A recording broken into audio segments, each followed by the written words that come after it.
चलिए बड़ी बात में सबसे पहले बात, बांग्लादेश में एक बार फिर हिंसा भड़क उठी है। रविवार को भड़की हिंसा में पूरे बांग्लादेश में 32 से ज्यादा लोगों की मौत हो गई है और सैकड़ों लोग घायल बताए जा रहे हैं। देश में प्रदर्शनकारी छात्र और सत्तारूढ़ पार्टी के कार्यकर्ताओं के बीच भिड़ंत हो रही है। प्रदर्शनकारी छात्र प्रधानमंत्री शेख हसीना के इस्तीफे की मांग कर रहे हैं और उन्हें तितर बितर करने के लिए पुलिस आंसू गैस के गोले और स्टन ग्रेनेड का इस्तेमाल कर रही है। इस बीच प्रधानमंत्री शेख हसीना ने पूरे देश में कर्फ्यू लगा दिया है। ये पहली बार है जब सरकार ने पिछले महीने शुरू हुए विरोध प्रदर्शन के दौरान कर्फ्यू लगाया है।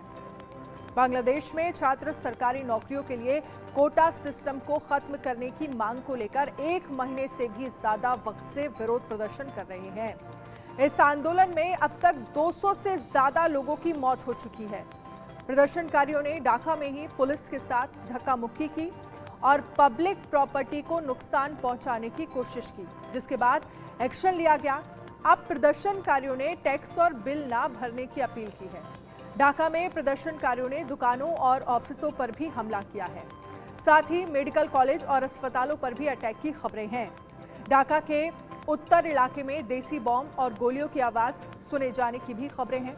प्रदर्शनकारियों ने कई गाड़ियों को आग के हवाले कर दिया है और पूरे शहर को युद्ध के मैदान में तब्दील कर दिया है। बांग्लादेशी मीडिया के मुताबिक बोगुरा, मगुरा और रंगपुरा समेत 11 जिलों में लोगों की मौत हुई है।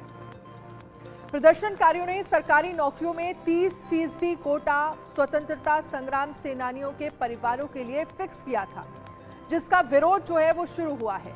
हालांकि सरकार ने इस कोटे को कम कर 5% कर दिया था, लेकिन प्रदर्शनकारी अब भी सड़कों पर हैं। इस बीच खबरें हैं कि बांग्लादेश में कट्टरपंथी जमात-ए-इस्लामी को पाकिस्तान की ISIS समर्थन दे रही है, जिससे हालात बिगड़ रहे हैं। कई रिपोर्ट से पता चला है कि पाकिस्तान मिशन बांग्लादेश समर्थक जमात से जुड़े छात्र प्रदर्शनकारियों को उकसा रहे हैं। तो ये स्थितियां बांग्लादेश में इस वक्त बनी हुई हैं। अब बात ईरान और इजराइल के बीच 5 अगस्त से जंग की शुरुआत हो सकती है। अमेरिकी मीडिया हाउस एक्सियोस ने दावा किया है कि ईरान 5 अगस्त यानी कि कल इजराइल पर पहला हमला कर सकता है। ईरान के संभावित हमले से निपटने के लिए अमेरिका इजराइल की मदद के लिए सामने आ चुका है। अमेरिकी सेंट्रल कमांड फोर्स के चीफ जनरल माइकल करेला तेल अवीव पहुंच गए हैं और अमेरिका ने मिडिल ईस्ट में अपने हथियारों की तैनाती भी बढ़ा दी है। पेंटागन के मुताबिक मिडिल ईस्ट में तैनात अमेरिकी सैनिकों और इजराइल की रक्षा के लिए नए फाइटर जेट्स, डिस्ट्रॉयर्स और एयरक्राफ्ट कैरियर्स भेजे जा रहे हैं।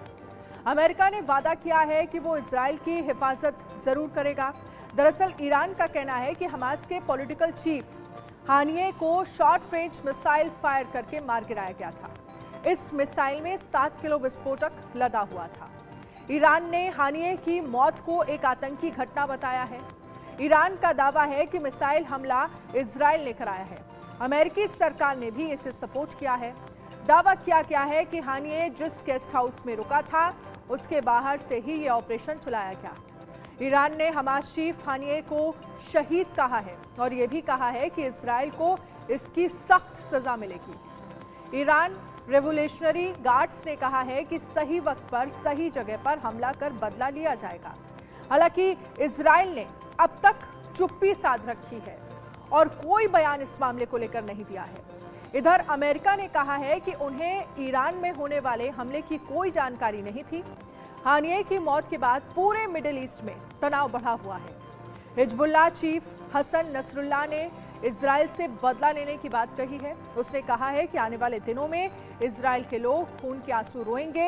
हिजबुल्लाह का कहना है कि इजराइल ने रेड लाइन क्रॉस कर दी है। हाल ही में हिजबुल्लाह ने इजराइल पर एयर स्ट्राइक भी की थी।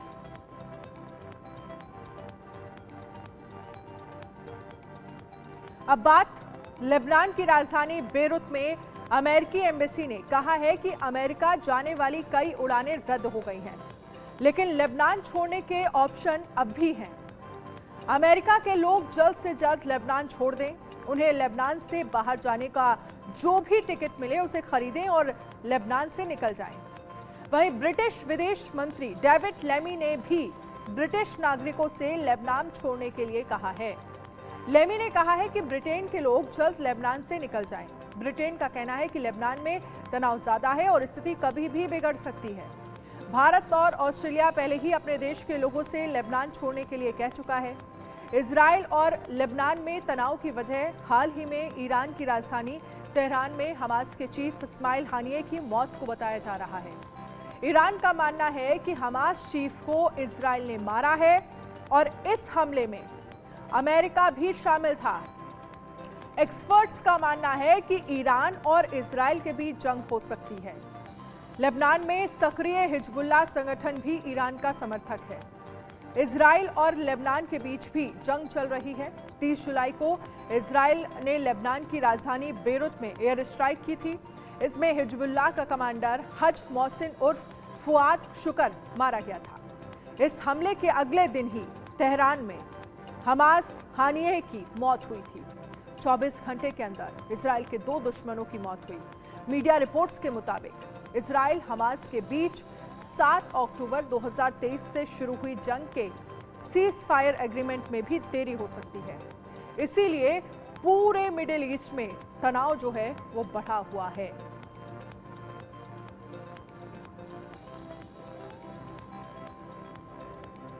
अब बात इस्माइल हानिये की मौत के बाद पूरे मिडिल ईस्ट में तनाव चरम पर है। हुती विद्रोहियों ने अदन की खाड़ी से गुजर रहे मालवाहक जहाज को मिसाइल से टारगेट किया है। यह हमला हानिये की मौत के बाद हुआ। हुती विद्रोहियों का पहला हमला है। हानिये को हुती विद्रोहियों का आर्थिक मददगार माना जाता था। मिसाइल हमले की जानकारी हुती विद्रोहियों ने अब तक नहीं ली है। हुती विद्रोहियों का हमला अदन से करीब 250 किलोमीटर दूर अदन की खाड़ी के दक्षिण पूर्व में हुआ।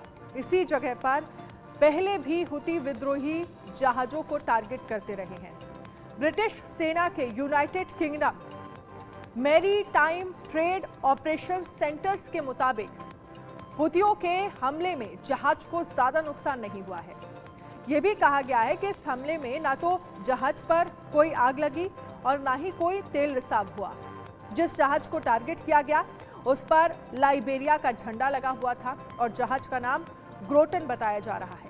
ये जहाज यूएई के फुजैरा से सऊदी अरब के जिहाद के लिए रवाना हुआ था और माना जा रहा है कि हुती विद्रोहियों के इस हमले के बाद सऊदी प्रिंस मोहम्मद बिन सलमान गुस्से में हैं और यह भी दावा किया जा रहा है कि हुती विद्रोही भी मोहम्मद बिन सलमान के खौफ के चलते ही अब तक इस हमले की जिम्मेदारी लेने से बच रहे हैं। हुती विद्रोहियों ने कुछ महीने में ही लाल सागर गलियारे में 70 से ज्यादा मालवाहक जहाजों को टारगेट किया है। कई जहाजों पर मिसाइल और ड्रोन से हमले किए हैं, जिनमें कम से कम 4 लोगों की मौत भी हुई है। हुती विद्रोहियों ने एक जहाज पर कब्जा भी किया था और 2 जहाजों को डुबा दिया था। अमेरिका ने कई बार हुती विद्रोहियों के हमले को नाकाम किया है। हुती विद्रोहियों का कहना है कि वो अमेरिका, ब्रिटेन और इजराइल से जुड़े जहाजों को टारगेट करते हैं। हालांकि ऐसे कई जहाजों को भी टारगेट किया गया जिसका इन देशों से कोई संबंध नहीं था। तो ये स्थितियां इस वक्त मिडिल ईस्ट में बनी हुई हैं।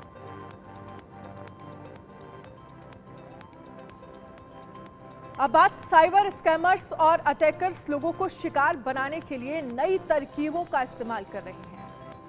ऐसे में सरकार भी लोगों को लगातार वार्निंग जारी कर रही है। केंद्र सरकार की डिजिटल सिक्योरिटी एडवाइजरी देने वाली agency Indian computer response team ने अब नई एडवाइजरी जारी की है। ये जो एडवाइजरी है वो आईफोन, आईपैड और दूसरे एप्पल प्रोडक्ट्स को लेकर, और इस एडवाइजरी में कहा गया है कि एप्पल के प्रोडक्ट में मल्टीपल कमजोरियां पाई गई हैं जो यूजर्स को बड़े खतरे में डाल सकते हैं। इन खामियों की वजह से साइबर स्कैमर्स आपको शिकार बना सकते हैं। एडवाइजरी में कहा गया है कि साइबर अटैकर्स एप्पल डिवाइस में सेंधमारी कर सकते हैं और वो आपकी डिवाइस से सेंसिटिव डिटेल्स चोरी कर सकते हैं। ये भी कहा गया है कि एप्पल प्रोडक्ट्स की सिक्योरिटी रिस्ट्रिक्शंस भी बाईपास की जा सकती है। एडवाइजरी में कहा गया है कि एप्पल यूजर्स अपने डिवाइस के पुराने वर्जन को लेटेस्ट वर्जन के साथ अपडेट जरूर करें। साथ ही सिक्योरिटी को भी अपडेट करते रहें। हमेशा लेटेस्ट वर्जन का ही इस्तेमाल करें और सिक्योरिटी अपडेट भी समय समय पर चेक करते रहें। साथ ही ये भी कहा गया है कि अपने डिवाइस में इस्तेमाल करने वाली एप्लीकेशंस को भी समय समय पर अपडेट करते रहें। दरअसल मोबाइल एप्लीकेशन तो एंड्रॉयड यूजर्स को भी अपडेट ही रखने चाहिए और अपने मोबाइल को हमेशा लेटेस्ट एंड्रॉयड वर्जन पर अपग्रेड रखना चाहिए। साइबर ठग कभी भी कोई मैसेज भेजकर आपकी डिवाइस को हैक कर सकते हैं, इसीलिए अनजान लिंक्स पर क्लिक करने से हमेशा बचना चाहिए।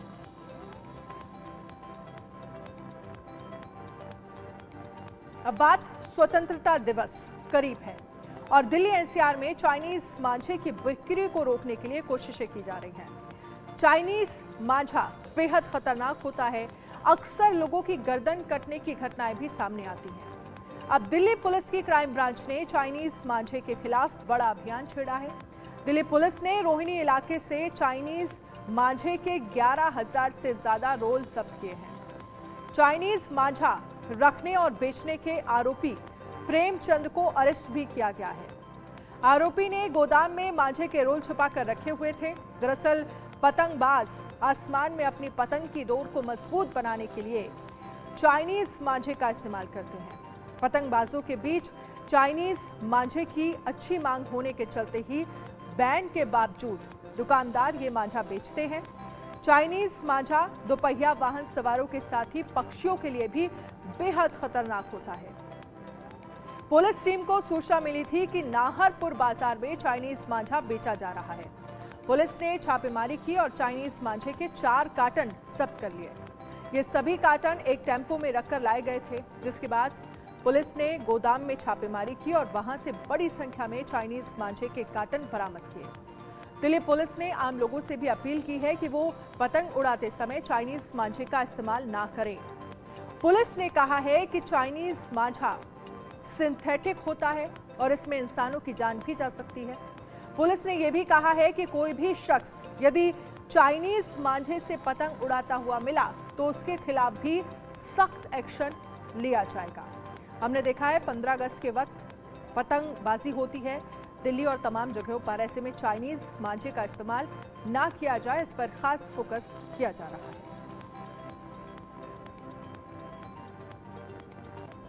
अब बात करेंगे पेरिस ओलंपिक में भारतीय हॉकी टीम मेडल के एक कदम और करीब पहुंच गई है। पुरुष हॉकी में टीम इंडिया ब्रिटेन को हराकर सेमीफाइनल में प्रवेश कर लिया है।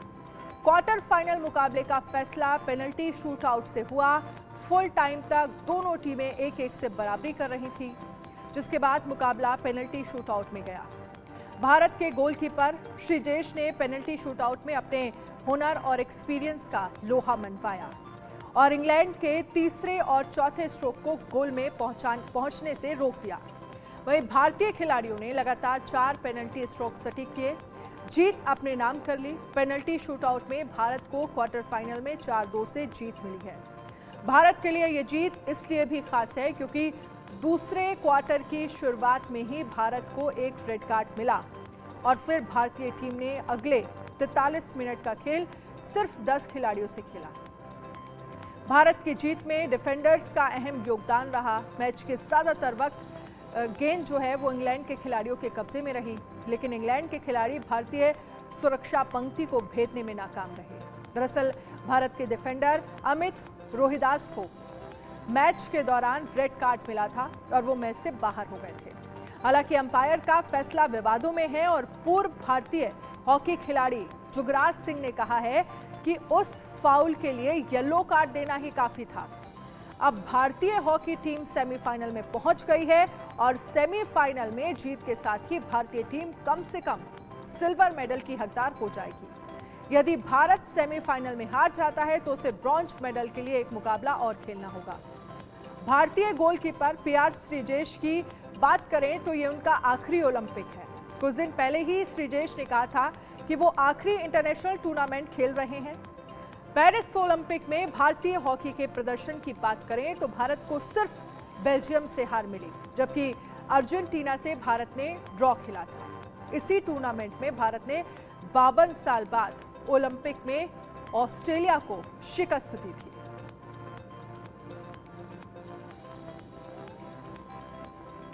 पेरिस ओलंपिक 2024 के मेंस सिंगल्स में भारत के लक्ष्य सेन का सफर सेमीफाइनल में रुक गया। सेमीफाइनल में उनका सामना डेनमार्क के विक्टर एक्सलेन से था। इस पूरे मैच में लक्ष्य ने जबरदस्त खेल दिखाया, लेकिन छोटी छोटी गलतियां उन्हें नुकसान पहुंचा गई, जिससे भारतीय शटलर को मैच 20-22 और 14-21 से गंवाना पड़ा। ऐसे में अब लक्ष्य के पास मौका है ब्रॉन्ज मेडल कम से कम अपने नाम करें। लक्ष्य सेन सेमीफाइनल के पहले गेम के शुरुआत में विक्टर एक्सलेन पर पूरी तरह से हावी दिखे थे। एक समय लक्ष्य का और विक्टर दोनों बराबरी पर चल रहे थे, लेकिन थोड़ी ही देर में लक्ष्य ने विक्टर पर अपनी बढ़त बना ली। लक्ष्य ने 5 अंकों की बढ़त बना ली थी। हालांकि इसके बाद डेनमार्क के शटलर ने जोरदार वापसी कर मैच को रोमांचक बना दिया। इस दौरान विक्टर को एक-एक अंक जुटाने में पसीना बहाना पड़ा। लक्ष्य बिल्कुल जीत दहलीज पर खड़े थे, लेकिन विक्टर ने आखिरी 2 पॉइंट के लिए अपनी जान लगा दी और इस गेम को उन्होंने 20-22 से अपने नाम किया। विक्टर के खिलाफ पहला गेम गंवाने के बाद लक्ष्य सेन ने दूसरे गेम में जबरदस्त वापसी की। लक्ष्य ने विक्टर पर शुरुआती कुछ मिनट में ही 7-0 की लीड हासिल कर ली, लेकिन विक्टर ने जबरदस्त वापसी की और लक्ष्य को पछाड़ दिया। एक बार पिछड़ने के बाद लक्ष्य सेन अपनी लय से भटक गए और दूसरा सेट 21-14 से हार गए। अब लक्ष्य सेन ब्रॉन्ज मेडल के लिए सोमवार को फिर से कोर्ट पर उतरेंगे। इधर बॉक्सिंग में भारत का मेडल जीतने का सपना अधूरा रह गया। लवलीना बोरगोहेन की क्वार्टर फाइनल में हार के साथ ही पेरिस ओलंपिक में भारत का बॉक्सिंग सफर खत्म हो गया। क्वार्टर फाइनल में लवलीना को चीन की खिलाड़ी ने 4-1 से शिकस्त दी। टोक्यो ओलंपिक में कांस्य पदक जीतने वाली लवलीना 75 किलो भार वर्ग में तीनों राउंड में चीन की खिलाड़ी ली केन के सामने टिक नहीं पाई।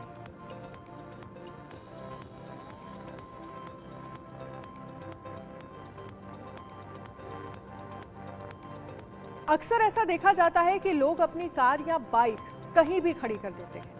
अगर ये काम छोटे मोहल्ले और गलियों में हो तो लड़ाइयां शुरू हो जाती हैं। वहीं सड़क पर अगर कोई ऐसा करता है तो उसके ऊपर भारी भरकम चालान होता है।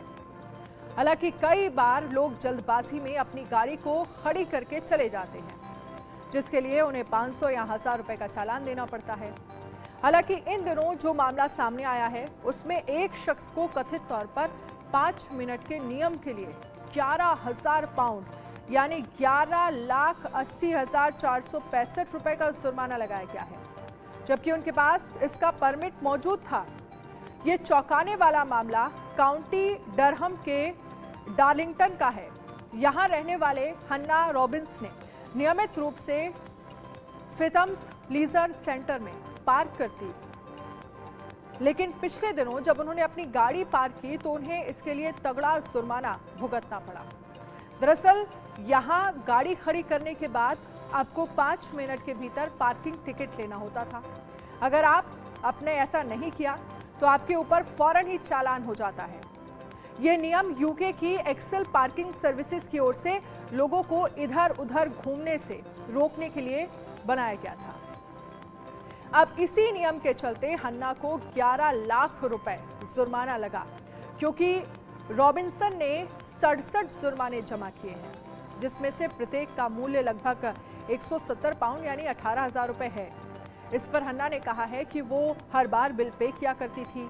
अब पार्क के अंदर कोई इंटरनेट कनेक्टिविटी नहीं है, इसीलिए वो अक्सर ये लेन देन नहीं कर पाती हैं। रॉबिन्सन ने बताया है कि ये नियम वैध तरीके से पार्क करने और ड्राइवरों पर भारी पड़ रहा है, क्योंकि पार्किंग का पैसा देने के बावजूद इस तरीके से अगर हम लोगों पर चालान होगा तो इसका असर हमारी जेब पर भी बराबर पड़ेगा। इसके अलावा और भी कई लोगों से बात की गई, जहां सभी लोगों ने यह कहा कि 5 मिनट की सीमा हम लोगों के लिए काफी मुश्किल है, क्योंकि कई बार जहां चलने फिरने में दिक्कत होती है तो वहीं कई दफा बच्चों को ले जाना पड़ता है। तो ये स्थितियां हैं और इतना भारी भरकम चालान जो है वो देना पड़ा।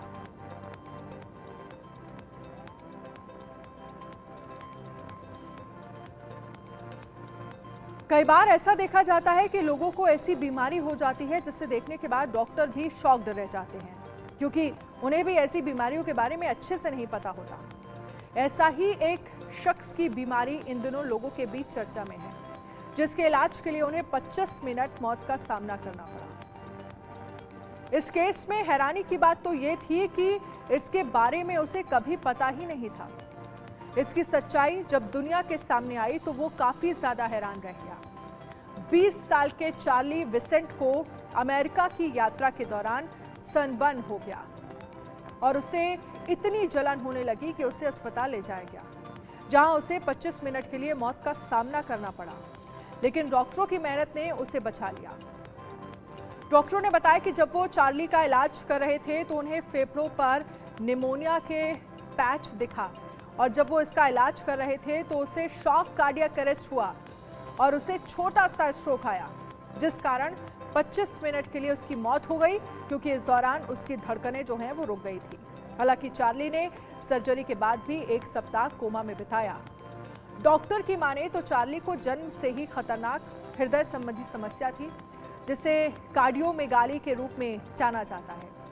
डॉक्टरों ने कहा कि कोमा के दौरान उसके अंगों में सुधार के संकेत दिखने लगे तो डॉक्टर हैरान रह गए। चार्ली अब अपने पैरों पर वापस आ गए हैं और वो फिर से चल फिर रहे हैं। इस बीमारी से इस तरीके से बाहर आने को डॉक्टर चमत्कार कह रहे हैं। ये किसी मिरेकल से कम नहीं है।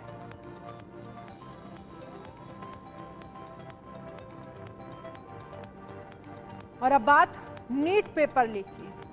जांच सीबीआई कर रही है और सीबीआई की 40 दिन की जांच में 40 से ज्यादा लोगों को अरेस्ट किया जा चुका है। हालांकि पेपर लीक का मास्टरमाइंड बताया जा रहा संजीव मुखिया अभी तक सीबीआई की गिरफ्त से दूर है। नीट पेपर लीक कैसे हुआ, इसका इंपैक्ट कितना बड़ा था?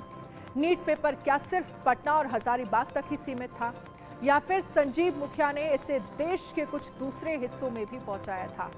ये सभी सवाल तभी हल हो सकते हैं जब संजीव मुखिया की गिरफ्तारी हो। लेकिन संजीव मुखिया की लोकेशन सीबीआई के पास नहीं है। देखिए रितेश मिश्रा की ये रिपोर्ट।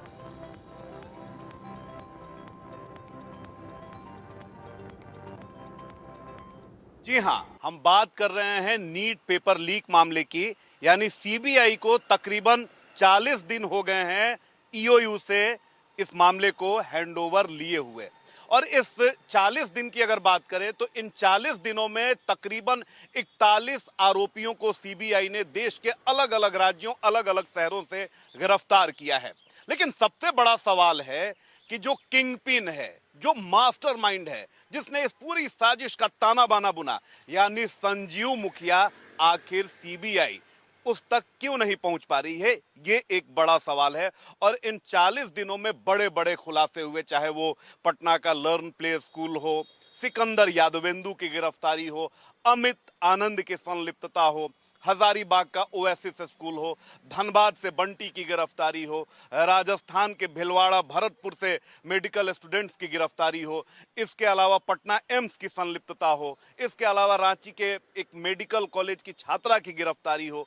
यानी आप देखिए कि परत दर परत जो कड़ियां हैं वो जुड़ती गई और सीबीआई ने एक के बाद एक कई सारी गिरफ्तारियों को अंजाम दिया। कई महत्वपूर्ण खुलासे हुए, राजनीति का तड़का भी इसमें लगा और इसमें बीच में खूब राजनीति का आरोप प्रत्यारोप भी हुआ। लेकिन फिर भी सवाल यही है कि देश के 24 लाख बच्चों के भविष्य से जिसने खिलवाड़ किया, उस तक अब तक देश की सबसे तेज तर्रार संस्था यानी सीबीआई क्यों नहीं पहुंच पा रही है? हालांकि अगर बात